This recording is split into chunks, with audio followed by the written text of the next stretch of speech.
Hi guys, it's ISAA here. Thanks for coming onto my YouTube channel. Please do like, subscribe, and leave comments so we can improve what we bring to you. This is about bringing out all the extraordinary things in our ordinary day lives. Hi guys, hope you're good. It's such a beautiful afternoon here. And do you know what? Today is going to be special because I've actually got my guest in-house. So we're getting with the Stay Alert program. We've got a little bit of movement now in the lockdown. So my guest has actually come into the studio, although we're still on Zoom, maintaining safe distance, but we're actually in the same building. So progress is fantastic for the world. Today's topic is actually about graduating in a global pandemic. And also, we're adding a second topic because of the current hot topic, which is being Black in a white university. So we'll talk about that because of Black Lives Matters. My beautiful, beautiful guest is a Gen Z. Her name is Aaliyah. Oh, what a beautiful smile. Her name is Aaliyah, young lady, a globally socially conscious young lady who has actually achieved completing her final exams for graduation in a pandemic, hence the topic. It's it's just really amazing. I'm so proud of her because I know what challenges they would have faced over the last couple of months, making adjustments and trying to do this. So Aaliyah will be taking us through all the touch points and how she's actually dealt with things and how she's come on the other side because exams are over now. And I know spectacularly she'll be graduating as soon as they let them in to do the graduation. We'll also talk about the effects of Black Lives Matters. So we'll come on to that and we'll talk about that. So, Aaliyah, can you please just give us a good introduction into yourself, please, before we kick off the questions? Okay, so I'm Aaliyah Oshodi. I am a recent interior design graduate from the University of Edinburgh, Edinburgh College of Art. I think I'm quite passionate, well, not quite, I'm very passionate about design and kind of like changing what we know of modern design because I think specifically within the realm of interior design and architecture, it is very white male dominated. So I'm interested in like shaking up and changing that and like making that more reflective of different cultures because I feel like different cultures coming together within design and a fusion of cultures results in way better like design output. So that's what I'm really interested and passionate about. Wow, fantastic. That's a brilliant introduction. And Ali, you've got such a beautiful name. It's a name, I know people call you Ali for short, but it's Aaliyah. And what does that mean? So in Arabic, it means exalted. So the wow. One, so. Well, your parents chose right, I would say. Yeah. So they chose right because I think you are very exotic.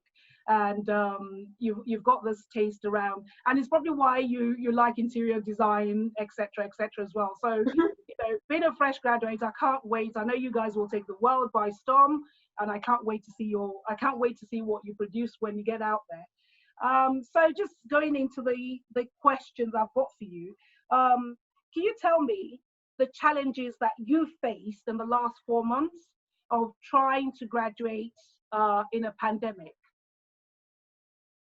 I think initially, I think everything was quite last minute, kind of with what our university was telling us about what was going to happen.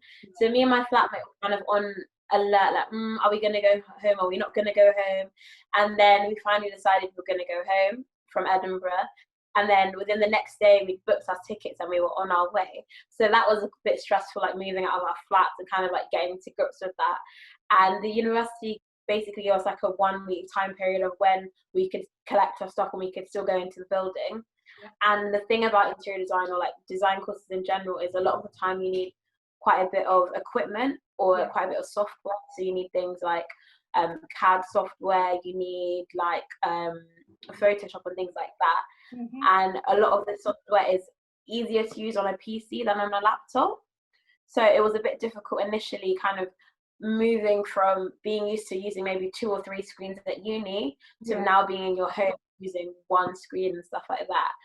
I think also motivating yourself can be quite difficult, because when your home and your office, or your home and where you're working is the same place, it feels almost like there's no differentiation in the two. Like, I'm someone who doesn't really work from home normally. I'm the type of person who will go into uni, go into the studio, do work there, and then come back. So kind of that, and keeping motivated while so much was going on, was incredibly difficult.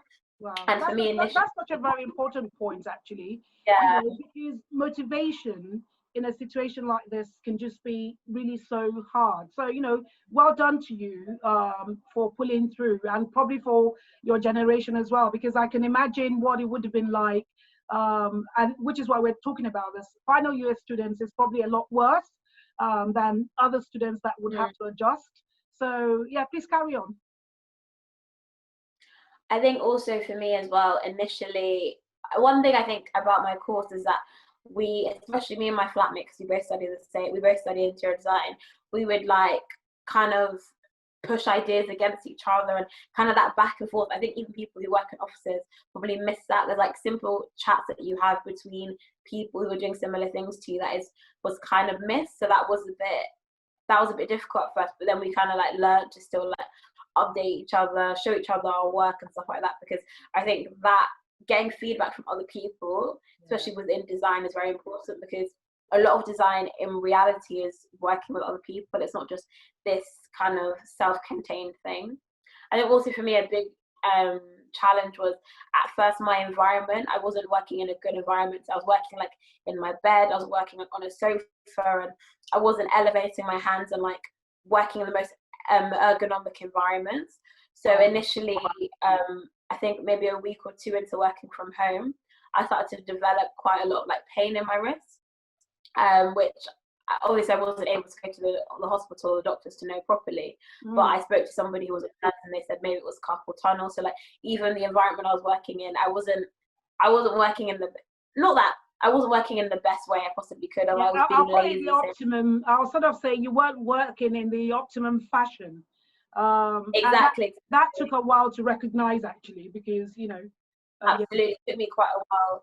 And then I decided that I needed to invest in kind of like the work environment I was in. So like, I got like a chair, an adjustable chair.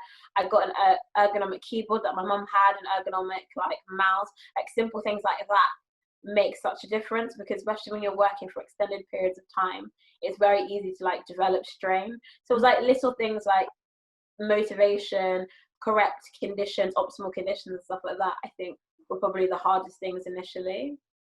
Wow. I'm going to have to say, do you know what? In very simple words, you've actually described how you overcome challenges. And I'll summarize it for you, because when you say it so simply, so elegantly, but actually the net effect of the pandemic happening and people being asked to go back home and adjust yourself. And as an early 20, something, we always think that maybe you guys aren't resilient. That's probably like a parental thing. But what you've just said to me here is, is that you've got it in your head, right, this is my final year, and I know that you'll be working very, very hard to make sure you graduate top of the class. Then somebody says to you, go home. Then you get home, you start to try and work. So you still think in your mind, I can do this. From that, you develop a medical condition because of the way you're actually studying, you're working. And then, actually, to come to a key points that I pulled out of this, you're studying interior design, and it's a very collaborative course. So, and you've lost all your one-to-ones and personal contact with people to finish your work, and you've had to adjust to that. So, I definitely see the challenge or the challenges, actually. So it's brilliant, actually, how you've coped and how you've come across in dealing with this challenge, and just rising to the challenge and finding a solution through. So how was your exams then, in terms of your exams and coursework? How did you complete that?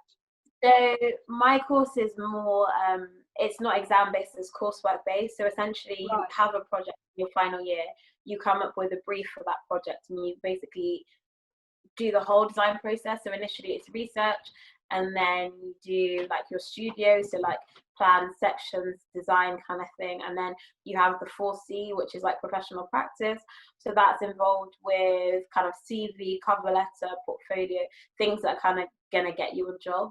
What happened initially after the whole COVID situation was my tutors looked back and like assessed what is really necessary to do, like what things could they take out of the course. So it was kind of, they amended the brief for the course and reduced some things. So that changed a bit. But in terms of, I think that was the main thing, like what our actual like takeaway things that we have to produce changed. I think after like I was able to implement the changes, it was a lot more seamless. But then I do think also with everything that's going on in the world currently, it was very easy to feel like unmotivated, because like as you were doing work and you were seeing the numbers of like how many people in the UK were like unfortunately passing away from COVID, it just felt that I felt a bit disenfranchised with like education at that point, because I kind of felt like, does this really, I know it's horrible, but it felt like, does any of this really matter the way I thought it mattered before? Because before it was like I can sense, I know how you feel. That is the very, very crucial point actually. It turns out to be, you know, what difference does it make? You know, do we know if there's a tomorrow? But you have to keep going, and you kept going.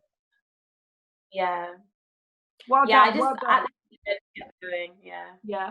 Oh, thanks for that. You know, so you've got over that. That was a challenge. You've got there. You've graduated, and you know, hopefully, graduation ceremony and all that goes with that is on the horizon somewhere. So, given that that's done, what does the future hold for you in terms of, you know, seeking work and looking forward to the future? I think things have changed definitely a lot. I feel like the work environment and just like what we think the jobs are, I think has changed quite quickly as a response to this current situation. And so, for example, normally when you study a design course, like at my university or like any other university, you have a degree show. And this year, because of everything that's happened, we've been unable to have a degree show, like a physical degree show. We've been unable, and I think normally the degree show would have been, I think around today or like yesterday it would have been, and would have had people come look at our work and like have professional people look at it, and that experience is not there anymore. So I think one of the ways it's changed the most is we really need to, as designers and just as young people, like have a digital footprint of our work. I think is so important. Towards the end of the year, our tutors did like drum into us the importance of that. But I think in the situation, we realize how important it is. So like having a professional Instagram, having your online portfolio, strengthening your LinkedIn is stuff that I've been trying to do. So people can find my work online rather than like physically having to do that, and just making sure that I've like equipped myself with like, while I have this downtime, reworking some of the work I've done before, strengthening some of the things I've done before, giving myself mini tasks and briefs and stuff to do that showcase my work. So I'm just trying to like strengthen my digital like platform and like the work I've done and like out there. Brilliant. And actually you've just actually just touched on what the future holds for all of us, which is whether we like it or not, we're going to have to go more digital. And you've already started to experiment with that. So people being able to view your portfolio online, interviews online, searching for work online.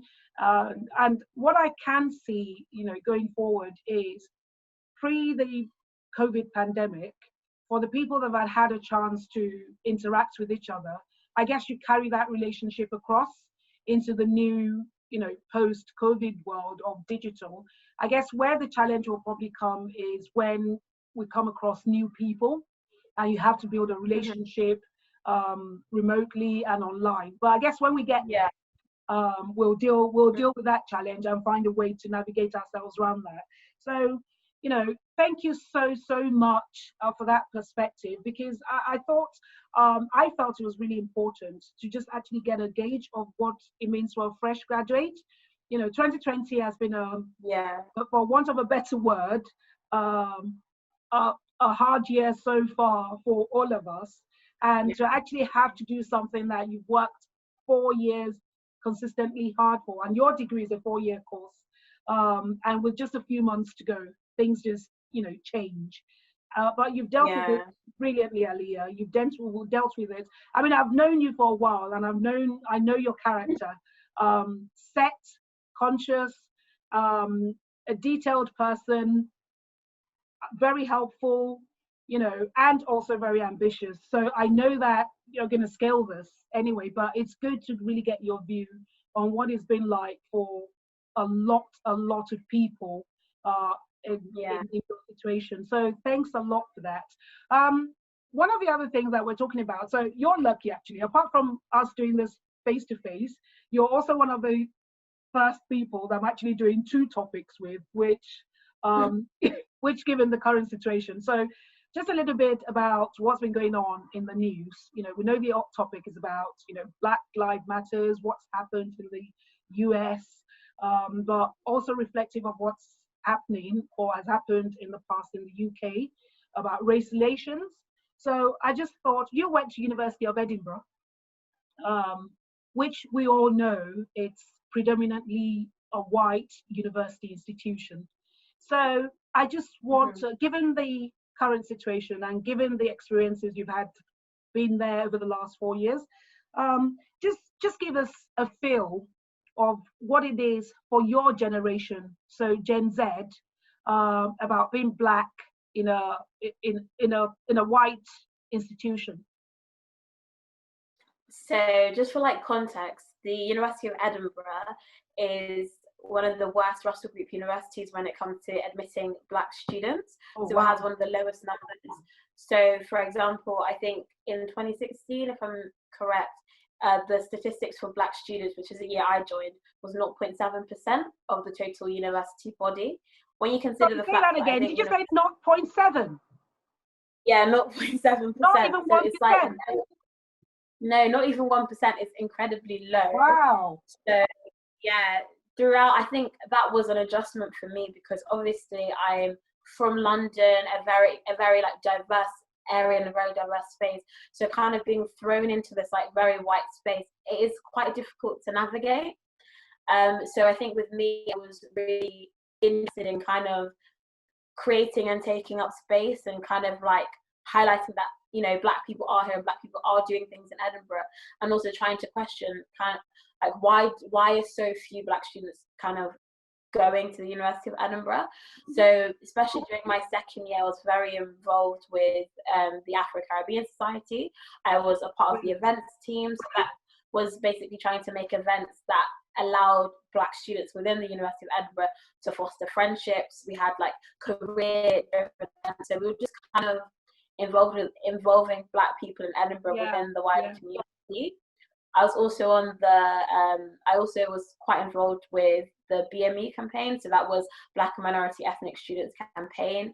And they kind of did quite a few Black targeted events. So they worked with ACS to do Black targeted events to kind of raise awareness and document the things Black people have done in Edinburgh.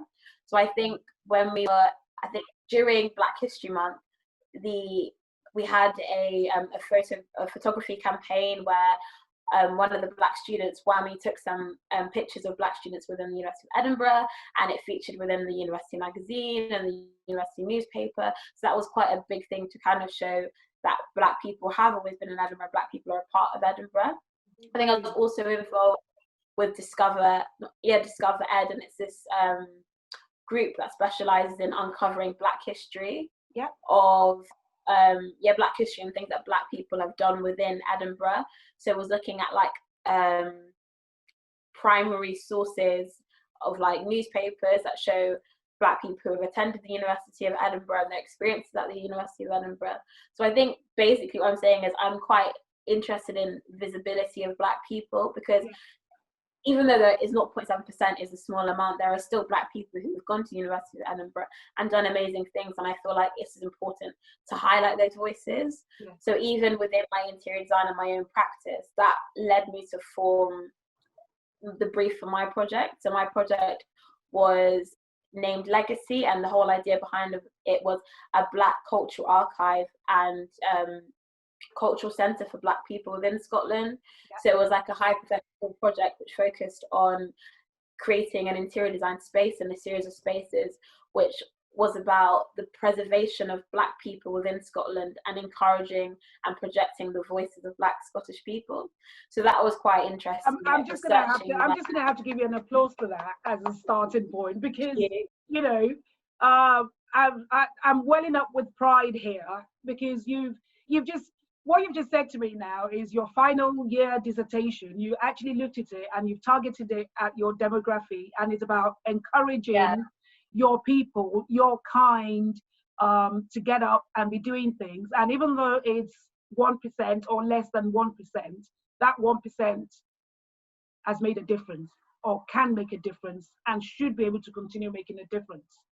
So really brilliant. Yeah. And in preparation for that, I read a lot about like the history of Black people within Scotland and all these kind of things, and a lot of Edinburgh and Glasgow specifically within Scotland, it was the contribution of Black people that helped to make these cities where they are now. Like Glasgow, for example, was called the Merchant City because of the money that merchants made through slavery and those kind of things. So it was interesting to see history and see the ways in which Black people have helped and shaped Scotland. So even within the building I picked for my potential site was a building that had been the Black Honduras Hotel. So it was a hotel that was kind of almost rewarded to Black people who had come from British Honduras, which is now Belize, to help after the World War and help rebuild the forestry within Scotland.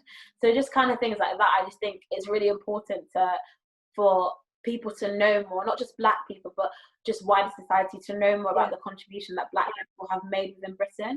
And specifically because I was based in Scotland for uni, within Scotland, because I think in order for change to happen, it's just necessary to know our history and know, but at the same time, highlight the things that Black people are doing now. So, yeah.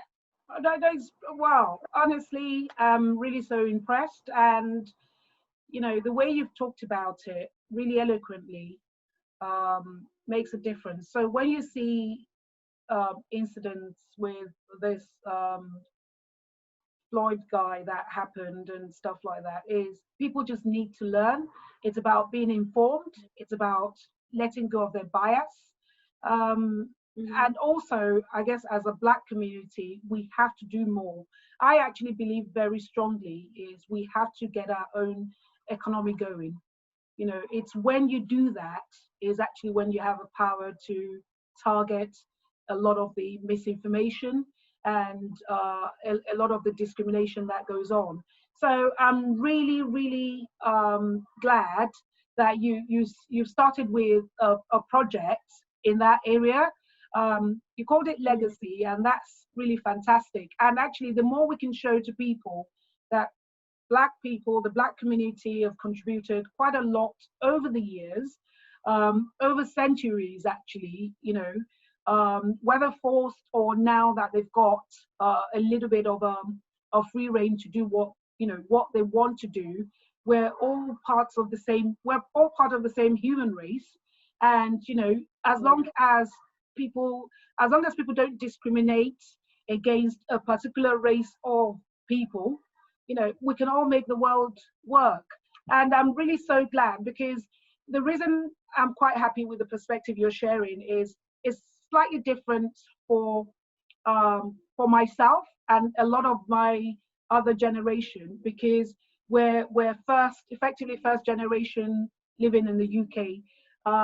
You're now second generation. You were born here. You've spent all your life here. So I guess it's a little bit more difficult when you feel like, why am I being different? You know, why am I being treated differently? We sort of understand. We've traveled. We've come here, but you live here, and to go, you know, noticing the difference or the slight nuances that people apply simply because of the color of your skin is not actually a funny. It's not really. It's not a funny situation at all. So I'm glad of the way you've described things, and I'm glad of the approach that you've taken. And I hope a lot of your Gen Z, a lot of the younger ones coming up, take the same attitude of positivity. you know. Yeah. So that would really help drive the agenda. Brilliant, brilliant. It's really so good. Just, you know, we're coming up to the end of the interview, and I thought, right, so we've had two brilliant topics that we've discussed. Are there any other points that you want to add to what you've said previously that I might have omitted in my questions that is worth bringing up? Not really. I just think, as if we can, we should try and like champion and support the work of Black people in general, whether you're Black or white. Like, I think it is important to, you know, go out your way. And even when you look at Instagram, you look at different things, I think, especially because I'm coming from the point of view of a designer, design is very, very white. So I think if you can go out your way to try and follow some Black design accounts and follow and employ like Black architects and things like that, I think that is important, because I think a lot of the time we can be overlooked within creative scenes and creative kind of bubbles and spaces. So I think it is important, if we can, to try and, you know, like, for example, I have my design Instagram, Aaliyah Designs, and it's design in general. So I do some like illustration work, I do some interior design work, interior design projects. So like, I'm really passionate about things like that. So I think everyone, you know, if you can, follow my Instagram. And I think also try and follow the work of more Black influencers, just people in general, and really look at the media and everything you consume. And if you can, try and make that more Black centered. I think that is important, because as Black people, we should try and that's fantastic. Actually, that's a very good point. And I think, you know, rounding it up on there is that effectively support your home, because we can only, you know, together we grow. So support your own. So Aaliyah, thank you so much. I've really enjoyed our discussion. This has been good. It's always brilliant to look at things from other people's perspective, especially a younger generation. So I'm so glad you've taken time out to come out today, to spend time here with me, and to talk about, you know, such topical issues as well. So hopefully your generation watching, and actually us as parents as well, will learn one or two things just listening to your experiences, and being in a better position to help you guys cope with things. So thank you so much. Thank you, Thank Aaliyah. you so much.